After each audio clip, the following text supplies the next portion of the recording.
You start. Do you want to start, Steph? You said. You go. I'm Stephanie Wynne-Jones. I'm a Professor of African Archaeology and Material Culture here at the University of York, and I'm one of the Directors of Studies on the Material Culture and Experimental Archaeology programme. Hi, I'm Aimee Little. I'm a Director on the Master's programme as well, and I teach experimental archaeology and early prehistory. What's great about this programme is it allows you to explore in depth different aspects of material culture. You get hands-on experience analysing artefacts, working with real artefacts from collections, sometimes from museums in the neighbourhood. And one of our strengths is experimental archaeology. And for those of you who do not know what experimental archaeology is, to keep it simple really, it's about really exploring how objects or even buildings were made and used in the past. Often you'll come at it with a hypothesis that you're trying to test, and you do this through practical hands-on work. And the great thing about York is we have our very own experimental centre, which is outdoors. It's like an outdoor lab effectively, which allows you to get this experience of working with materials, perhaps around a campfire, making pots, using pots, trying to understand how they work, or perhaps other forms of material culture, whether it be arrows and lithics and stone tools, or perhaps even pigments and art, whatever it is that interests you.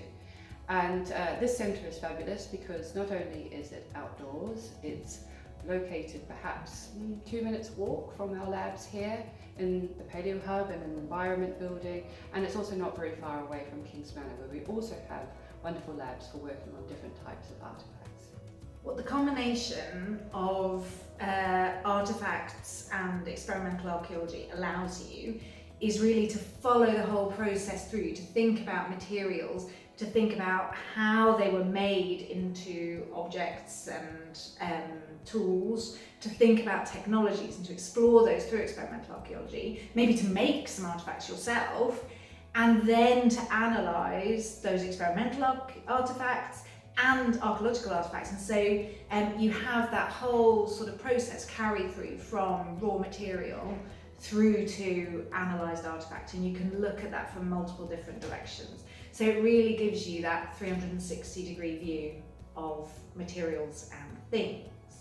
So a good example of that, I can think about one particular student at the moment who is sourcing clay, actually from the Year Centre. We've discovered we have a wonderful clay source there, and is turning that clay into pots, which she's then going to fire herself at the Year Centre, and is going to do a whole range of experiments on the usage of those pots, and perhaps even do some thin sectioning, which will allow her to identify, do some petrology to understand the matrix of the clay itself.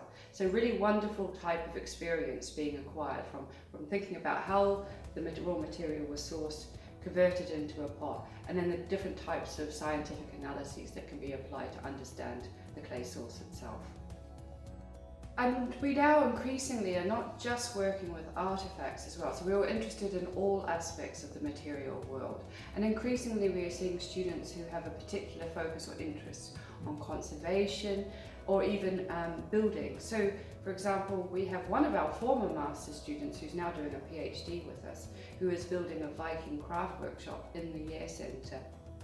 And that building forms part of his research. So increasingly we have people working on different aspects of building and conservation. So if your interest is not specifically in artefacts, but perhaps more on materials and technologies or buildings, these are also areas of interest to us and things that we cover within the course. The graduates from our programme have gone on to a range of different careers actually. We've got several alumni who are involved in PhD research, both here at York and at other institutions. We've also got graduates who've gone on to do work in museums, including one who went on to a position in a reenactment centre, thinking about sort of uniforms and outfits and objects that people would have used in the past. And so there's this really sort of broad range of places that you can go with a focus on objects and a knowledge of material culture.